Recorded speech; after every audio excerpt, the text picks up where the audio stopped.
Yes, kanonye mbifurize umugoroba mwiza, umugoroba umugisha, kuri wo twumva amasaha ya umugoroba umugisha, kuri wo twumva amasaha ya mu gitondo biraza guterwa no kuno ingengabihe yawe ihagaze. Hano mu Rwanda turi ku mugoroba wo ku itariki zigera kuri 23 z'ukwa gatatu 2025. Birumvikana bakunzi ba Duniani Kote TV turagarutse, ariko kandi muri studio ntawe ndi nyenyene ndi kumwe na Bwana Kalimba Aimable. Umugoroba mwiza, umugoroba umugisha Bwana Moses n'abakunzi ba Duniani Kote TV. Yes, birumvikana rero turagarutse mu makuru, tugarutse mu cyitwa imiripuko, ariko hano murabizi ko twibanda mu gihugu cy'u Burundi, niho tugiye kuba tunyarukira tureba uko situation ihagaze. Ngira ngo masa kari niwe wababwiraga yuko ibintu bitoroshye habe namba mu gihugu cy'u Burundi ndetse mu bice bya zacu bitoki ibintu byamaze kuba bigenda biba ibindi. Nk'ubu rero turimo turakira amakuru rwose aka kanya ubu tuvugana arimo agenda atugeraho, ndetse naho tugiye kuba twinjiramo. Ariko mbere yo kugira ngo twinjire muri zimwe mu ngingo z'ingenzi, Bwana Kalimba Aimable nyemerera ubanze usuhuza abantu badukurikira by'umwihariko hirya no hino ku isi. Yes, mbere rero tutaratangira amakuru yacu menshi cyane kandi yuje ukuri ndetse n'ikinyabupfura, reka mbanze nsuhuze abakunzi bacu badukurikira bari mu gihugu cy'u Rwanda, amajyepfo, amajyaruguru, iburengerazuba bwaryo, iburasirazuba bwaryo, mu mujyi wa Kigali nimugire amahoro n'imigisha bikomoka kuri Nyagasani. Niko kandi nanone abakunzi bacu badukurikira bari mu gihugu cya Uganda turabashuje cyane, by'umwihariko abari mu mujyi wa Kampala hariya za Masaka no mu bice bitandukanye turabafite badukurikirana, Tanzania mu bice bitandukanye, Kenya hanze ya kure ya Afrika birasirazuba, Mozambique, Malawi ndetse na South Africa dufiteyo abantu benshi cyane. Niko kandi nanone hanze ya Afrika turasuhuza abakunzi bacu badukurikira bari muri leta z'ubumwe za Amerika, muri leta zose za Amerika turabashuje cyane, ku mugabane w'Uburayi, mu Bwongereza, mu Bufaransa, mu Faransa, mu bihugu bitandukanye, mu Budage, mu Birigi turabashuje cyane, nimugire amahoro n'imigisha. Aziya ntago twabibagirwa, mu Bushinwa, Katari na hariya mu bice bya Oman no mu bindi bice bitandukanye, nimukomeze mugire amahoro n'imigisha bikomoka kuri Nyagasani. Tugarukanye icyitwa makuru adasanzwe utasanga handi uretse hano kuri Duniani Kote TV. Yes, birumvikana rero ngira ngo murabizi mu gihugu cy'u Burundi ngewe rwose mitaninjira mbasuza cyane, mbere kugira ngo twinjire mu cyitwa ingingo z'ingenzi. Abantu bari muri Coline Mujejuru, abantu bari muri Coline Munanira, abantu bari muri Coline ya Tongo, muri Coline Kinazi, ndabasuje cyane Gitega, Bujumbura ndetse n'andi hagiye hatandukanye muri rusange. Birumvikana rero muri ano masaha turaza kuvuga kuri byinshi, ariko Bwana Kalimba Aimable uraza kunyemerera tugaruke gato by'umwihariko mwihangana ryamaze kuba rifata indi ntera by'umwihariko hagati y'abanyapolitike bagiye batandukanye hano mu gihugu cy'u Burundi. Nahoze mbabona abarimo ba Agathon Rwasa bahanganye bikomeye, nahoze mbabona CNDD-FDD n'ishyaka riri ku butegetsi by'umwihariko riyobowe n'uwitwa General Neva, ndetse n'abagabo barimo ba Reverien Ndikuriyo bahangana. Ngira ngo tugiye kubyinjiramo tubive emuzini muzingo, uraza kumenya byinshi bijyandanye n'ishyaka riri ku butegetsi, ndetse amakuru menshi akomeje kugenda atugeraho aremeza yuko isa n'isa mu gihugu cy'u Burundi ibintu byakomera. Bwana Kalimba Aimable rero nyemerera by'umwihariko tuze gusimbukira hano Kibira, ni rimwe mu ishyamba ritorizwamo FDL. Ngira ngo ibi ni ibintu tuzi neza, ndetse izi FDL zikaba muri bamwe mu barinda uwitwa General Neva. Naho turaza gusimbukira turebe uko amakuru ahagaze ndetse nuko situation ihagaze. Turaza kuba tugaruka mu makuru agiye atandukanye arebana n'umutekano, politike na diplomasi by'umwihariko arimo atuka mu bice byo muri Cibitoke. Turaza kubabwira byinshi, turaza kubabwira amabanga akomeye mu ngabo z'Abarundi mubiri kugaragara hano Cibitoke. Icyitwa abanyamurenge rero bakomeje kwicwa ku rwego rwo hejuru, abandi bajyanwa mu gisirikare mu gihugu cy'u Burundi ku gahato. Turabyinjiramo, ni inkuru iteye agahinda, Yes, gatanu kuri kagenzi kako rero wowe utari wakora subscribe yikore kugira ngo tujye tumana no mu makuru agiye atandukanye by'umwihariko bakomeje kugenda aturuka mu gihugu cy'u Burundi. Ni Moses ndetse na Bwana Kalimba Aimable tugiye kubana by'umwihariko, nizere ko rwose volume mwamaze kwigeza ku ijana. Bwana Kalimba Aimable reka duhere kuri no nkuru ibabaje cyane y'abanyamurenge. iyi nkuru y'abanyamurenge rero bwana Moses ndayitangirana na situation yahariya mu bice byo muri Sud Kivu n'abanyamurenge birukanwe mu bice by'iwabo byahariya muri Minembwe n'abanyamurenge uwitwa Antoine Felix Tshisekedi Tshilombo mu gihugu cya Kongo ukomeje kugenda rwose akora ibikorwa byo kubabangamira ndetse no kubahohotera ariko abanyamurenge bagize gutya baravuga bati ibi bintu bikomeje kutubaho muri Sud Kivu nta kintu twabirenzaho icyo dufite no guhunga igihugu cyacu tukerekeza mu bice bitandukanye bya hano mu gihugu cy'u Burundi. Abanyamurenge bahungira Bujumbura, abanyamurenge bahungira Cibitoki, abanyamurenge bahungira mu Kayanje, abanyamurenge bahungira mu bice byinshi bitandukanye byara mu gihugu cy'u Burundi. Ariko bakimara kugera mu gihugu cy'u Burundi harabo banze yuko binjira mu nkambi, harabo bangiye yuko bakodesha amahoteli hano mu gihugu cy'u Burundi bavuga yuko ari ingenza cyangwa se ari intasi z'umutware Tabara. M23 yavuze yuko igomba kuzakora kimwe kugira ngo yihanize igisirikare cy'u Burundi gikomeje kugira uruhare mu bwicanyi bukomeje gukorerwa abaturage bavuga ururimi rw'Ikinyarwanda hano ku butaka bwa Kongo. Witwa Everest Ndayishimiye na Antoine Felix Tshisekedi Tshilombo mu bufatanye bwabo. Everest Ndayishimiye aravuga ati ibi bintu bishobora kumbaho, bishobora kumbana kaga. Aravuga ati bone abanyamurenge bari guhungira ku butaka bwanjye, icyo ngiye gukora ni ukubabuza inzira, ni ukubatoteza kugira ngo n'abandi batekereza guhungira ku butaka bwanjye babireke. Ariko aka kanya bwana Moses none biri gukorerwa abanyamurenge, mana yanjye ndabisubiramo n'amarira menshi, ndabisubiramo n'agahinda kenshi. Ni ibintu biteye ubwoba, ni ibintu biteye ubwoba ngo hagati ukuntu ibintu bimeze no ngo na makuru nakiriye mu kanya gato kashize. Ako bwana Moses reba nk'iyi foto hano ukuntu abinjiza mu modoka nk'ibitoki, ni ibibazo bikomeye cyane biteye agahinda. Yes, nukuvuga ngo iyi ni inkuru ngira ngo twakire ku isaha y'isa 7 n'iminota igera kuri 35 twasatiraga saa 8 twari tumaze kurikura ikiganiro cyo cyasa cyo kugicamunsi. Nukuvuga ngo rero ni inkuru navuga yuko nkiyumva nje yambabaje, biteye agahinda kabisa, nta n'umuntu bitababaza. Nahamagawe n'umwe mu baturage bahari rwose mu gihugu cy'u Burundi atakamba ambwira ati ikintu bita abanyamurenge rwose bakomeje kugenda bahonyorwa ku rwego rwo hejuru, ndetse barimo barajyanwa mu gisirikare mu gihugu cy'u Burundi mu buryo butemewe, bakajya gutozanwa n'imbonera kure babanyabitenge tujye tubabwira bo kwa Jenerali. Aya makuru rero nkiyumva ngira ngo nakomeje kugenda nkurikirana, ndababaza se nyuma yo kugenda kubatoteza gutyo nta kindi kintu by'umwihariko kitari kiza barimo barabakorera. Amakuru yangezeho nuko byibura bamwe mu bari kugerageza kwanga kujya gutotezwa tayari aho kanya bari. Ariko bwana Moses ngewe njya nibaza perezida wa kino gihugu cy'u Burundi Felix Ndayishimiye, nubwo nkunda kumugarukaho akenshi abantu bakangabona banganuriye cyangwa se bandakariye, yego, ariko Felix Ndayishimiye ni perezida. Navuga yuko ibikorwa byose biri gukorwa hano mu gihugu cy'u Burundi aba bifitemo uruhare.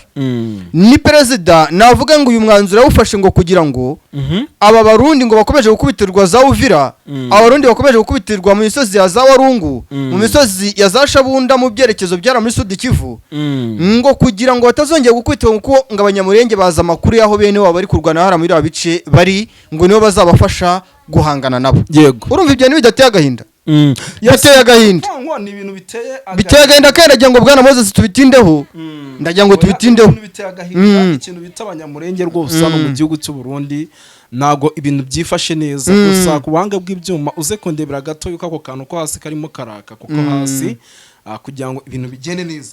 Nukuvuga ngo ngira ngo bwana Karemba Aimable iyi ni inkuru umuntu hari hose, niyo waba uri muri Amerika uri umunyamurenge cyangwa utari umunyamurenge, uri muri Aziya, uri mu Burayi, uri muri Afrika kure cyangwa hafi, abanyamurenge bakeneye impuruza, bari mu gahinda kandi buri muntu wese uzi uburenganzira bw'ikiremwa muntu akwiye rwose gutatabaza. Ngo mu minsi ishize nibwo twababwiye ukuntu hano mu gihugu cy'u Burundi basatswe ahitwa za Ruyigi ndetse na za Gasorwa, barasatswe ku rwego rwo hejuru, ndetse nyuma yo gusaka amakuru mfite nuko n'ibintu bitagenze neza, arabakubiswe, arabishwe, arabagiriwe nabi. Urumva nyine ikintu bita abanyamurenge mu gihugu cy'u Burundi. Abanyamurenge rwose mukomere cyane aho muri kandi Imana ibari hafi, dore yuko rwose tuziranye no ku kantu ko gusenga na kantu kanyu. Yego. ngira ngo bwana Karimba Aimable reka tuve kuri no nkuru by'umwihariko dukomeze kuko ni byinshi cyane turi bukomeze kugenda tubwira abadukurikiye, ni byinshi cyane turi bukomeze kugenda tuvuga kuko amakuru ni menshi. Tugaruke gato by'umwihariko ku kijyanye n'imyiteguro cyangwa se ku kijyanye n'ihangana ridasanzwe rikomeje kugenda rigaragara mu gihugu cy'u Burundi, ariko gato ubwo mvuze ihangana duhita twumva abanyapolitike bagiye batandukanye barimo abagabo ba Gatoni Rwasa, abagabo ba Generali Byomba Binyoni. Urabizi yuko amaze igihe kirekire muri gereza afunzwe kubwo gushaka gutera kudeta kuva ku butegetsi bwo witwa Nkurunziza. Ngira ngo ibi bintu reka tubyinjiremo neza. Nagira ngo nkwibarize hano ikibazo iri hangana ry'abanyapolitike rikomeje kugenda rigaragara mu gihugu cy'u Burundi ntishobora kuza gutuma habaho ihagarara ry'amatora cyangwa se amatora atagenda neza. Bwana Moses, ku kijyanye n'ihangana ry'abanyapolitike wa kino gihugu cy'u Burundi, benshi mu banyepolitike wa kino gihugu cy'u Burundi uhereye kuri Evariste Ndayishimiye yego ari gukoresha amayeri n'amanyanga yose ashoboka kugira ngo arebe yuko amatora yaburizwamo, kuko ngo Evariste Ndayishimiye nubwo ajya hariya mu Kirundo akabwira abaturage bati buri muturage wese agomba kwambara urugamba n'akana kari mu mugongo kuko tugiye guterwa cyane, ahagaruka ku gihugu cy'u Rwanda abeshyera yuko aricyo kizamutera kandi ntabiyoboye yuko ari Lady Tabara. Aya matora ashobora kuzaburizwamo kuko Evariste Ndayishimiye n'abanyepolitike bagenzi be babifitemo uruhare rukomeye cyane. Aya matora ashobora kutazaba kandi ibimenyetso birenga igihumbi bimaze kugaragazwa, cyane cyane aho bigaragara yuko n'abanyepolitike batavuga rumwe na Evariste Ndayishimiye bakomeje kuvuga yuko batazihanganira ibikorwa bikomeje gukorwa n'abanyepolitike ba kino gihugu cy'u Burundi n'abafatanya ibikorwa babo. Kandi n'amahanga biriya bihugu byo mu burengerazuba bw'isi ni ibicuyi cyane bifitemo uruhare rukomeye cyane kugira ngo amatora atazaba. Ni ibicuyi cyane, ni ibicuyi. Yes, birumvikana rero ni byinshi cyane bikomeje kugenda bigaragara, ni byinshi cyane bikomeje kugenda bitangazwa. Ubwo abanyapolitike mu gihe bari bukomeze guhangana bishobora kuza guteza ikibazo gikomeye cyane. Ngira ngo bwana Karimba Aimable amakuru ni menshi cyane, nahoze mbona rwose irindi hangana rikomeje kugenda rigaragara mu buryo budasanzwe. Ni irahangana ririmo riragaragara muri iki gice cya hano za Cibitoki, n'abasirikare bari kuza ku mirongo y'imbere ku rugamba, ariko bamwe bitewe ubwo ndavuga n'imbonera kure bitewe n'ukuntu batarimo barumvikana hagati yabo. Bamwe bavuga ati n'ubundi tugiye kugenda dutozwa amezi 3 tujyanwe mu bihugu by'abaturanyi tujye kurwana, hari abarimo baranga kwerekera hano muri ibi bice bakaraswa. Ngira ngo iki kintu ni ikintu navuga yuko gikomeye cyane, by'umwihariko ni ikintu navuga ko gikomeye cyane gishobora kuza gutuma ibintu bikomeza guhindura isura, ndetse na bamwe mu bajyanwa hano mu nzego za gisirikare ngo bajye kutozwa, ngo bajye kugira ibiki. Ni ibintu mpamya nashidikanya ko bishobora kuza gutuma nabo rwose ariko sugira ngo barajyanwa bayishaka. Bwana Moses, mu makuru yimbitse ngiye mu byo ndi kuvuga n'ibyo ndi kumva, abasirikare bose bari kwicirwa mu ishyamba ryo mu Kibira biraturuka kuko aba basirikare bari kujyanwa mu ishyamba ryo mu Kibira, abenshi muri bo bagerageza gukora ku cyitwa resistance. Bavuga batese ishyamba ryo mu Kibira tujyanamo abasirikare 1500 bagakubitwa n'inkuba bakagarukana inkuru yuko bakubiswe n'inkuba. Twebwe turagiye dufite izihe mbaraga? Twebwe turajyanayo n'izi mbonera kure zitazi no kurasira mu misozi, zitazi kurwana mu mashyamba, zifatanyije n'aba FDLR bavuye mu Rwanda mu 1994 bakoze genocide. Gahunda yabo akaba ari yo guhohotera, gahunda yabo ngakaba ari yo kwinjira mu gihugu cy'u Rwanda bakoresheje President Evariste Ndayishimiye na Antoine Félix Tshisekedi Chilombo. Nabyo bikaba byarabananiye. Umusaruro biri buze kutugezaho n'uwuhe? Ukabona yuko impamvu yo gutsindwa ku ruhande rwa kino gisirikare cy'u Burundi FDNB, imyumvire aba basirikare ba FDNB bafite nahihuriye no kuba bafite intego yo gutsinda urugamba na ntoya. Yes, birumvikana rero ibi byose ni ibintu bimpamye nashidikanya ko bishobora kuza gutuma ku butaka bw'u Burundi ibintu bikomeza kugenda bihindura isura. Ni ibintu bishobora kuza gutuma by'umwihariko abarundi benshi bakomeza gucikamo ibice nk'uko bikomeje kugenda bigaragara mu bice bigiye bitandukanye. Ngira ngo bwana Karimba Aimable twakomeje kugenda dukurikirana amakuru menshi. Wamaze kubona yuko ndabona hano rwose hari amakuru agaragaza ko ni UPDF ni igisirikare cya Uganda. Aya makuru ndafite igisirikare cya Uganda gifite gahunda yo kujyana abasirikare Kisangani. Twihuse cyane ngo ntago twitindamo. Kisangani niho wa mutwe wa ADF uherereye wavuye muri Uganda. wishe abaturage barenga 700 yo PDF ndabona rwose mu gihugu cya Kongo. uze kutubwira iminota nicyo gituma rero nakubwiye ko Muhozi Kayine Rugaba nta bikese yakubwiye ati abacancuro bagomba kuva muri Kongo. Yego. Hashize amezi angahe batahavuye. Ikibazo kimwe rero tujya tunagana ku musozo ndagira ngo umbwire ese niki kintu igihugu cy'u Burundi kiri bukore kugira ngo isaga iriyo ihagarare. Ikintu rero igihugu cy'u Burundi kiri bukore bwana Moses. Ahangaha ndajya mu buryo buri politike ngene mu buryo buri military system. Yego. Igihugu cy'u Burundi gikomeje gushora amafaranga menshi mu kugura strong weapons zino ntwaro ama BM21 BM12 kuyazana ku butaka bw'u Burundi ngo bari kwitegura yuko bahangana n'umwanzi ngari wo Red Tabara nubwo bavuga ko bashaka guhangana n'igihugu cy'u Rwanda. Yego. Igihugu cy'u Burundi ntago ibije bari gushora mu bijyanye no kugura intwaro. Aba babiri bari kubashuka. Ibyo bakoreye igihugu cy'u Rwanda barabizi. Ibyo bakoreye muri Kongo barabizi, bariho polidi ibyo bakoreye Kongo barabizi. Aka kanya nizo struggle abakongomani bariho.